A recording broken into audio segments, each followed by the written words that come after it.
All right. So Okay. should be able to see that.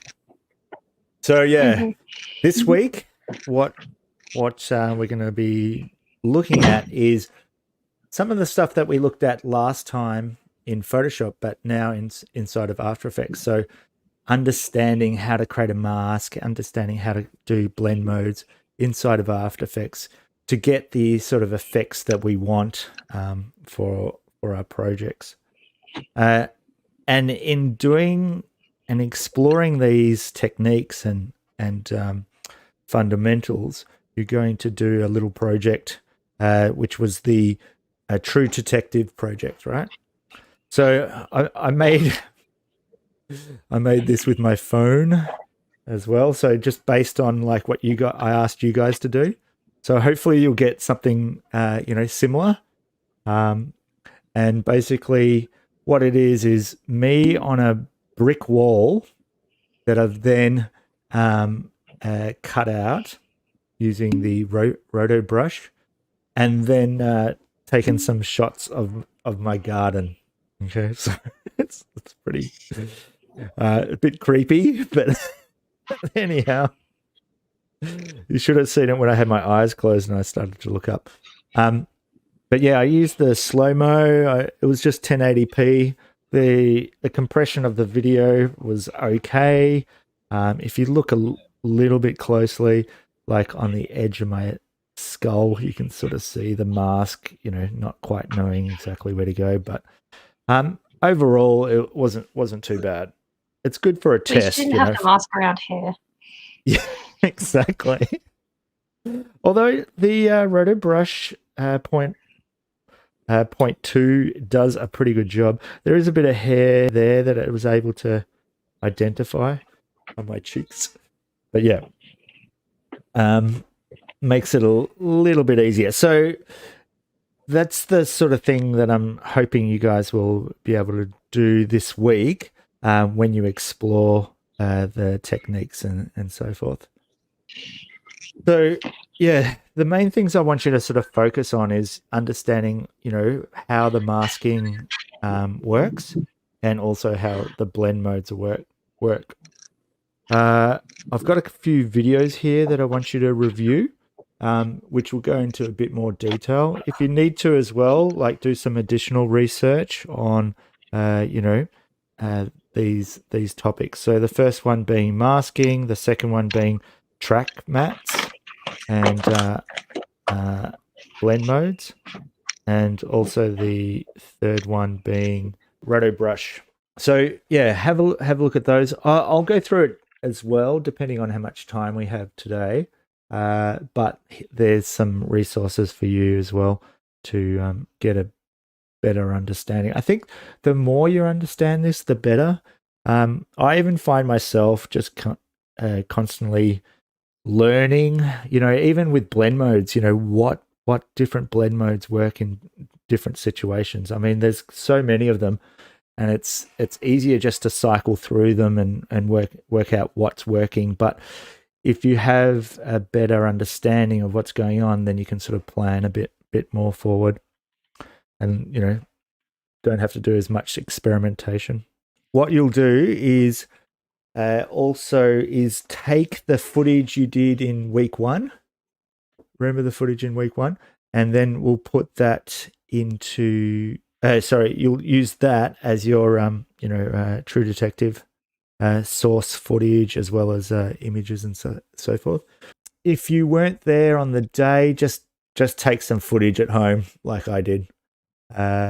Just try and use a plain wall. Go back to week 1, and I've got an explanation of what sort of things you need to look at to do that. So once you have that, then you can use that as trying the project. So yeah, the double exposure video is here, and that goes through the process as well to give you this effect. So the big difference between what I did and what this person's done is they've actually shot it on the green screen, so they were able to key it out using just Adobe Photoshop's keying software, keying plugin, which is fine. You could give that a go. However, what's really cool is this Roto Brush. Have you guys used the Roto Brush? The Roto Brush is now got AI. So the new AI one. Yep. So it's actually got a lot more smarts in how it picks up. I mean, it's it's a bit of an automated system and so forth, but it's so much. I mean, it's kind of like the brush you thought it would work. Now it works like the old one was like, it kind of works and that sort of stuff. But now it's doing really, really good job. So there's a video on that there, but I'll also give you a quick introduction. And it's so simple and easy to use. So it'll be really good for this project, especially if you've got, a background that is quite contrasty to what you are.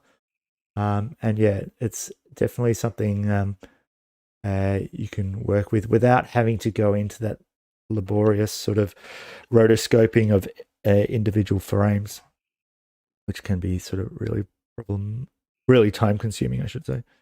All right. So we'll get onto that in a sec. The other thing that you should be working on this week is your storyboards for your creative event. And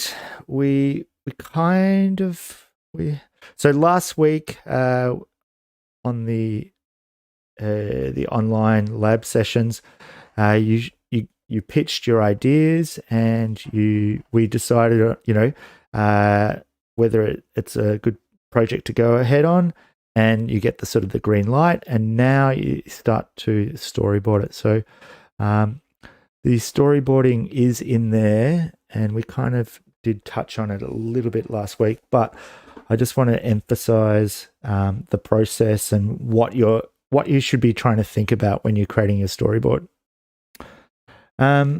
It's up to you how many frames you want to do. I think 8 or 9 frames would be a good sort of way to go. And what you're really trying to work out is the main sort of key story moments within the different shots that you plan on doing. And really try and focus on the design aspects of it. So coming up with a strong design that you can just sort of represent with, quick sketches and stuff like that. So with this one, I've gone for a lot of 1-point perspective type elements. So these 3. I've got, it's almost like the rule of thirds, this one over here with, a broken line, main horizon line, and sort of a strong line on the side. I'm trying to work on, directional lines and point of interest with this image here. And just sort of, the relationship between objects, the negative space and playing around with different sort of design concepts. In here, we're probably looking at more textural sort of stuff. And finally a logo reveal at the end. So this video, has anyone had a chance to check out the video at this stage? Do this. This will really help you think about, what are the design elements you want and how you could use them to communicate your goals and so forth. So check this out. It's really good breakdown on understanding what is design. I remember having been taught a very similar concept on the explanation of design using this idea of dots. If you have a single dot in the middle of the page and there's a lot of dots around on the outside, then the single dot in the middle can look lonely, or that sort of stuff. So check out the video. It goes into a great explanation of how you can use the structure and basic design elements to really enhance your ideas. So follow that, come up with the storyboard.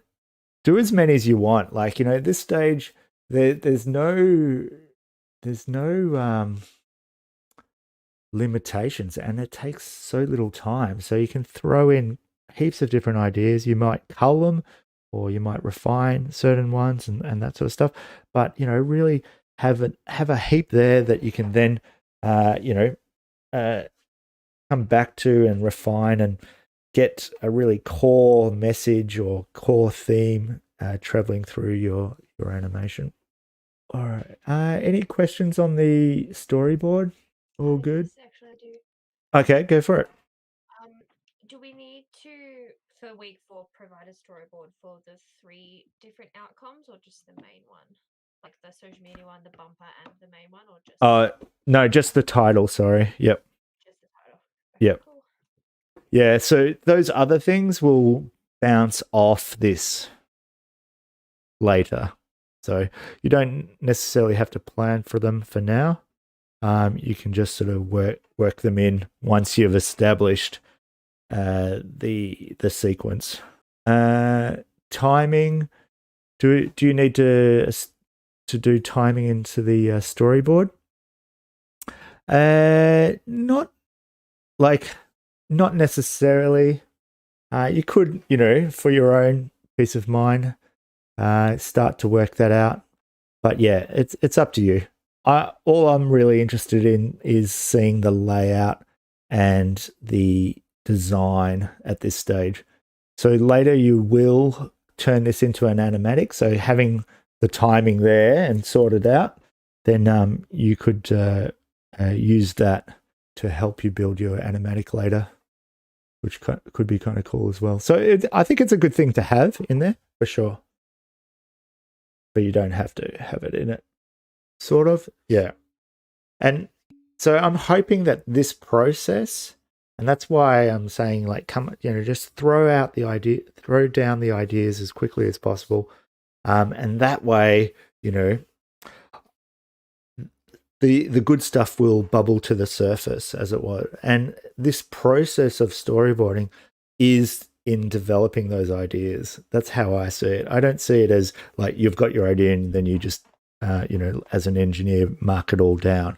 This is the idea development stage. So this is where you're thinking about, what elements you might like in your scene, what sort of shapes you'd like what sort of structures, what sort of compositional structures that you want to use, how those compositional structures can help communicate those goals and that sort of stuff. So yeah, it's a very loose plan at this stage, but it's just starting to formalize it.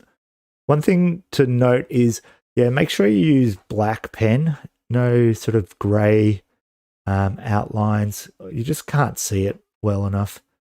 So if you're using pencil, you don't have to write text with it. No. If you use these templates, these are kind of cool. No, you'll present your storyboard, so it doesn't have to have text. But I thought I add some text in there just to give me an idea of how I was thinking, what I was thinking about.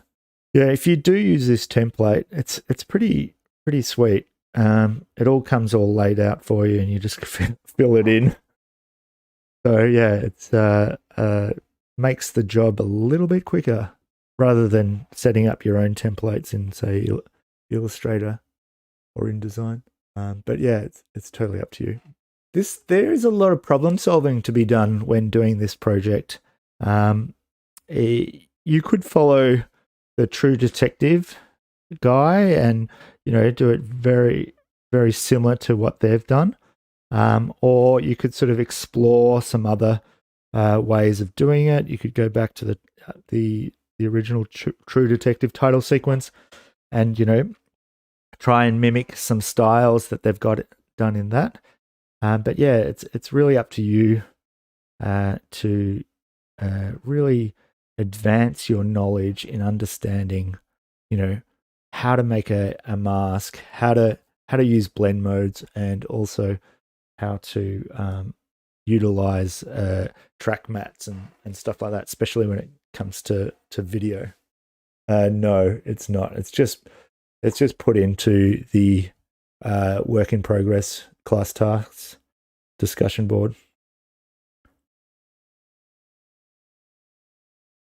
So what you'll do is, your class task work in progress, you'll just attach it to inside here.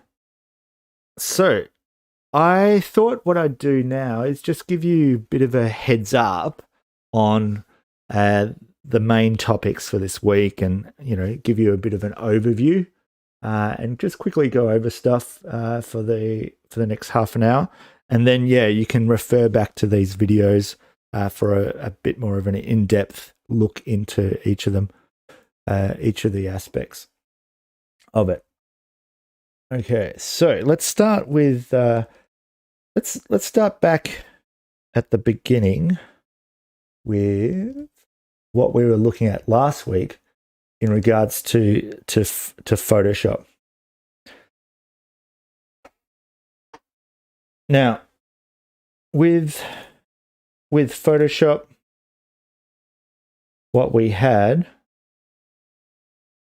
is we looked at the pen tool and how we could make a selection with the pen tool using paths, and then we loaded the path up and we created what's called a layer mask. So the reason why I wanted to talk about this is I feel like it's helpful to understand how the layer mask works and how it relates to After Effects and how we do the same process inside of After Effects. So the layer mask is black and white information, and where there is black, it's transparent, and where there's white, you can see it. Now, if we have a gradient, let me just get a plain basic gradient, and then now that I've got it off screen mode and 100% opacity, I should say, and I make a gradient inside that shoe, and let's make one that's maybe not a sphere.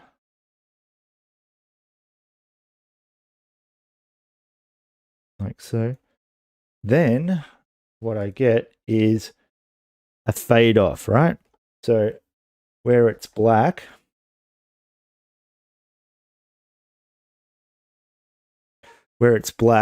it's transparent. Where it's gray, it's less transparent until it's opaque inside of the white area. Okay. So how do we do that inside of After Effects? Let me come up here. I'll just open up a separate file, and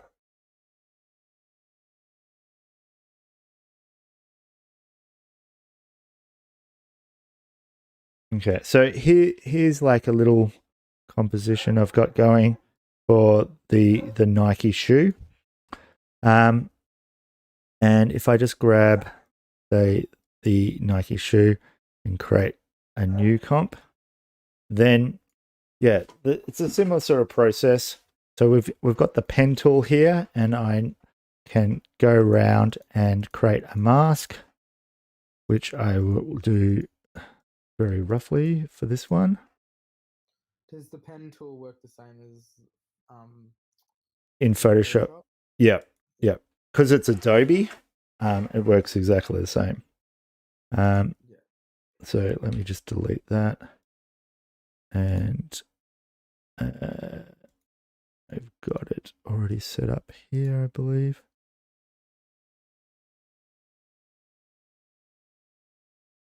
That's the ball comp. Shoe. Oh, maybe I've just got it as the shoe. Okay, yep. So maybe I'll just. So here's that same mask, but done properly. And it took a couple of minutes. So exactly the same way of working, like so. But what happens is, let me just turn everything else off so we can see what's going on. What happens is when you create a mask on an object, you then get the mask associated here. So you can actually make multiple masks. So if I create another one on top of that, I've got now 2 masks on that one layer. And you'll notice that inside my masks, I've got the ability to change it from add or say subtract. And now, I've cut one shape inside of another.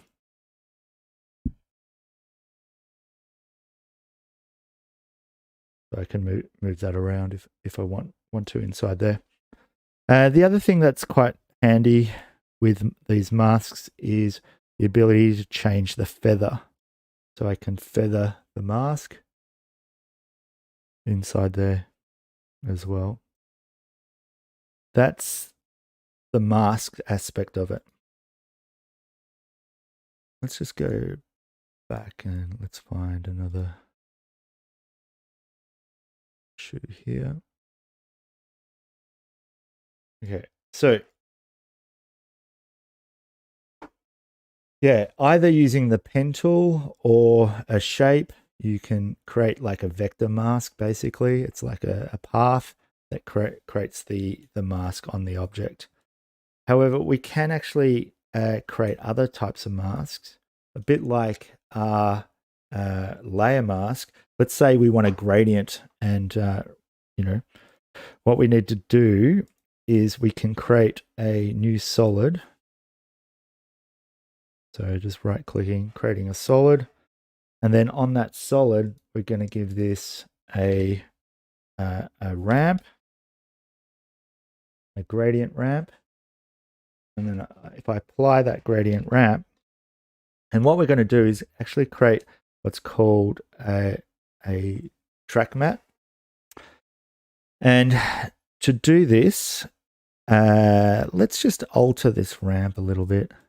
We'll just bring the black point down. So I've just clicked on the start ramp orientation marker, and then the second one there as well. So you can just change how the gradient works, like so. And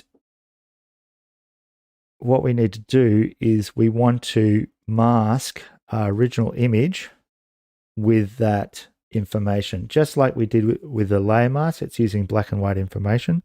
So we'll take and make sure you're in the so down the bottom here's the toggle switches mode, and we can change the track mat.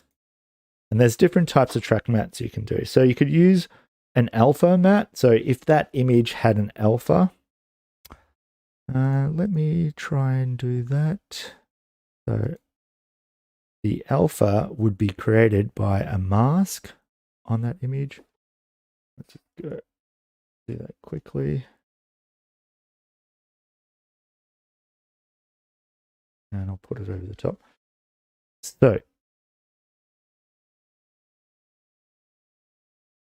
if you have it turned on and then apply it, it should hide the layer. So I'll go alpha mat, and now it's just masked by the alpha of that layer. Or I could go alpha inverted, and like so. But instead of using the alpha, we can actually use the luma. So the luma being luminosity, basically the black and white values of the image. And so we can use the luma, or we can invert the luma as well, like so. So if I go back to this guy here and I get rid of that mask, you can sort of see what's happening in here a bit more. Maybe I'll also change in the background to be red. with a red solid underneath, so you can see what's going on as well. So yeah, it's kind of similar to what we were doing inside of Photoshop, but you know, it's the same principles, but using it a little bit differently. So where here we've got a layer mask, we can use that. It's nicely neat. Inside of After Effects, what we use is a track matte. So this can be animated, this can be video, and this will influence the removal of the objects underneath. What does get a little bit tricky though, which I find with After Effects is, let me just get rid of that for a second, and is that the idea, what's really nice about Photoshop, if I come in here and I double click on my ramp, I can actually add different colors to my gradients. So let's go like so, which is kind of cool.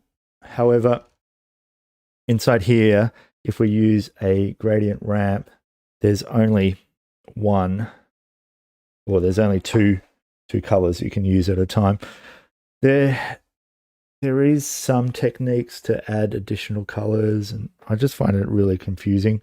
So instead of doing that, what you can do is you can build the type of gradient you want inside of After Effects.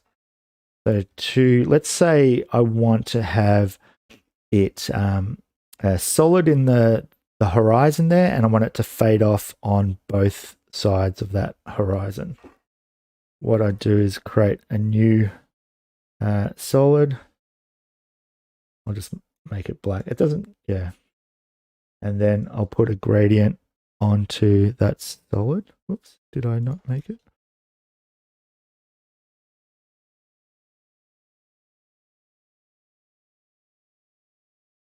Okay. And yeah, then I'll put a gradient onto the solid. Move the black point down, something like that. And then what I do is start to use the blend modes. Before I create the mask, I'll just explain the blend mode. So again, with this ticked here, we can go into our blend modes, and we've got the same sort of layer styles or blend modes that we have in our image, in our Photoshop files. So remember, we've got these different blend modes we can use. They're the same ones inside here as well. So what we can do is we can say like multiply or divide. So the multiply, these are subtractive. They refer to them as subtractive. And basically where there's white, the white disappears. The opposite is true for the additive file, the additive type. So like add, the black disappears and the white sort of shows. But yeah, so we'll just use multiply. All right, we'll take that off now. We'll just go back to normal. And what I'm going to do is I'm going to use that technique to create the type of mask that I want. Instead of doing it inside the main comp, I'm going to take that layer and create a pre-comp. So the pre-comp just allows you to set up an embedded comp, almost like a folder. So we'll go inside that pre-comp, and where's my effect gone? Let's go back. Oh, it's on here. Okay. I'll go into the pre-comp and apply it to the layer itself. And so what I'm going to do is duplicate this layer and just rotate So I'll just press R, bring up the shortcut, go 180. And if I change the blend mode, say to add, then I can start to play around with where that mask is. Now I want the opposite, so yeah, I will go multiply, and yeah, we can sort of see that working. I think the original mask is a bit too big. So I'll go back to here. And what I want is this white to be in the center. So I'll take that white and I'll apply it there, so it's a lot brighter up there. And maybe take the black, move it up a bit. Take that whole layer, duplicate, and rotate 180 and change it to multiply.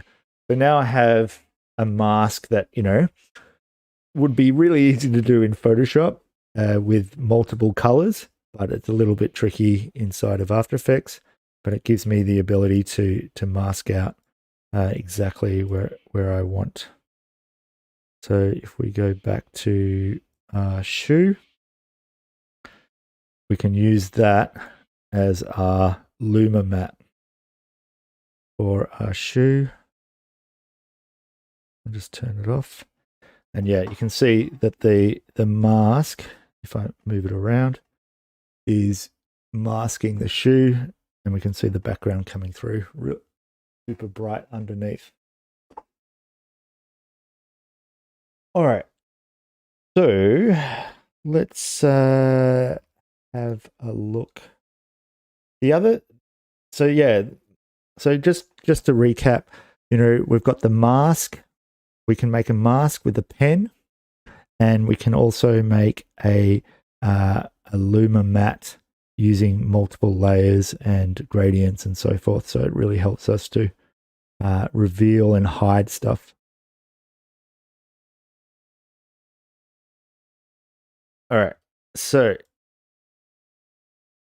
for this True Detective process, what we're doing is we're starting off with like let me just find the main source video. Yep. So starting off with this video, and what I'd recommend you do is go through your video and cut it using the in and out. So this video here, let me just break it. Had a whole heap of other stuff in here, and as I said, it looked a little bit too creepy from there. And all we're after is like 4 or 5 seconds, so it doesn't have to be, as you can see, a bit too much on the slow-mo. So I found something that was half decent. So it was around about here, and I trimmed it, put it in, and also an out, like so. And then I used that part in my in the comp.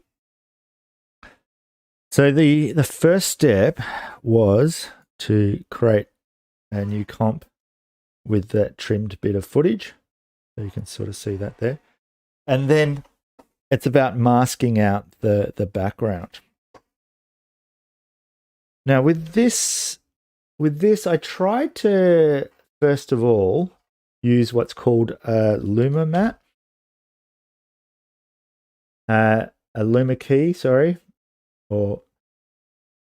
And this is kind of cool because what it'll do is allow you to use an image and then take the black and white values and try and create a mask from that image. So you can say that the dark bits are taken out, or the light bits are taken out, and then you've got like a threshold, and you've also got a tolerance and so forth. So, but with this image, it didn't work that well using that method. So using the method of the roto brush works out really quite well. Now, this does take a little bit of time. And a fair bit of computer power. So that's why trimming the footage first is best rather than waiting for it to later. So to use the roto brush, it's super simple. It's this brush here, then your little palettes up the top, and we click on it. And then there's two modes. So there's refine edge mode, and then there's just roto brush mode. And what we can do is, oh, that's right. We have to double click on the footage itself and then go inside here and do it in the footage. And you just draw a basic outline of what you want to be selected. And it will think about it and give you this sort of outline. And then you have to make sort of adjustments. So you can see it's taken this block, and I have to tell it that I don't want that block. So you just hold down the Alt key, and we can just draw over that section, and it removes it. And then I need to add some more. So again, I can just paint in those areas, and it's done a pretty good job. Just get rid of that, get rid of that, and that's pretty good. I want to remove this section here, so use the Alt key and just paint in this little bit, and yeah, maybe just refine it a little bit more. You just have to wait for it to calculate. So that's what that warning sign is. There we go. It's looking good. I think I've got a bit of a mistake here. And then what you can do is you can use the page up and page down arrows to move forward in time. And then make sure that it's getting each frame right. Let's fix this area up the top here. And if you've got hair and things like that, that's where the refine edge allows you to sort of mask in, and it will kind of work out what's going on.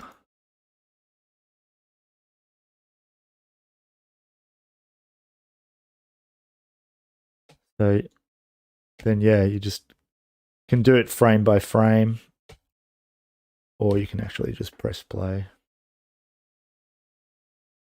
and it will calculate each of them.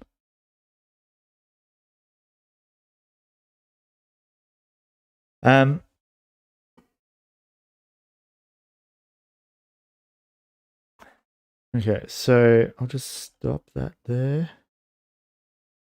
And I might even just trim it to here if this works. So yeah, what's kind of neat about this as well is you can go into alpha mode. So you can toggle the alpha and see how that's been refined. And you can see it's done a pretty good job. Or you can have the line, or you can have a background.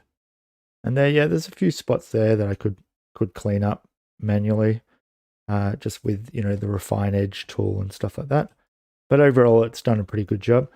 And so once you're happy with that, you turn on freeze, and then you've got then it will recalculate and go through and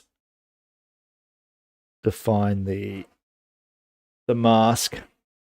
So instead of doing this by hand with the pen tool, frame by frame, and then moving the points and animating that, this is just an automated process, and it's using a bit of AI to work out where the points are, what pixels you're doing. So it's pretty awesome.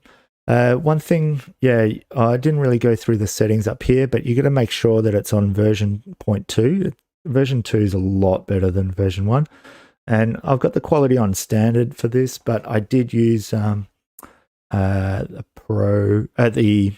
best quality for the other one. But yeah, you can see that that's worked pretty quickly and efficiently. And yeah, which is pretty awesome. So then when you go back to the comp, you've got that as a mask. Oh, I didn't calculate all of it, of course, but so yeah, if we chuck in a new solid underneath that, we can sort of see that working as a mask. And that also has like an alpha channel. So if we wanted to, say, use the alpha, we could mask out some video footage with that, or an inverted version and so forth. So you can now use that as a mask in different ways for the video footage. So let me see if I can go back quickly. For what I did in this comp, let me see if I can sort of show you what's going on. At the top here, I've got a looks. Yeah, we haven't really touched on looks yet. Looks. Let me just go in here. So this is Magic Bullet looks, and I've got it on an adjustment layer. And basically, what that does is we just take the we apply the effect. So select the layer, effect, and it's under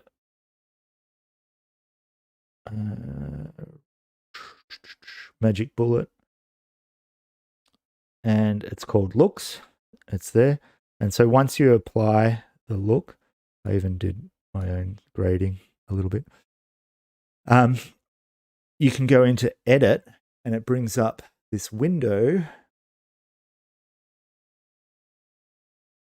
which I'll just give a little second to bring up, which has all these presets.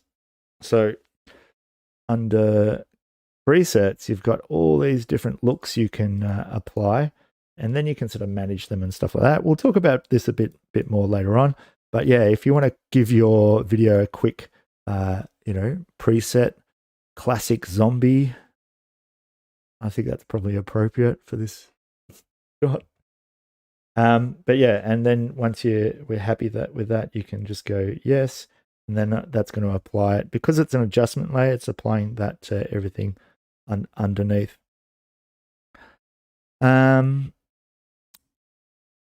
So yeah, I'm using the alpha of the figure, and I've used this solid above it as the luma mat for the on the alpha of the figure. So I've cut half of myself off there. So just doing things like that, can help to experiment with the different sort of looks on how it's going. So yeah, just play around with it. And at the end of the day, what I want you to really explore is those track mats, and also the blend modes. So I've got a couple of blend modes in here, but yeah, it's mainly just multiply. I think I've got some pre-comps in here as well. But yeah, it's just sort of playing around and building it up over time. Yeah, these are the pre-comps that I've got in here. So I've got like this plant video, and if I turn off the layer mask, you can see it's just a video of plants, and I'm using this as a mask on top, as a luma mat, and yeah, I'm then multiplying the video on top of just a white background, and I can reduce the intensity and stuff like that, play around, see what looks good. So yeah, I've got one of those. Did the same thing for this video. I think I desaturated the colors in the video. Yeah. So just took out, put a hue saturation on there, took out, the color. And again, I'm using that a mask.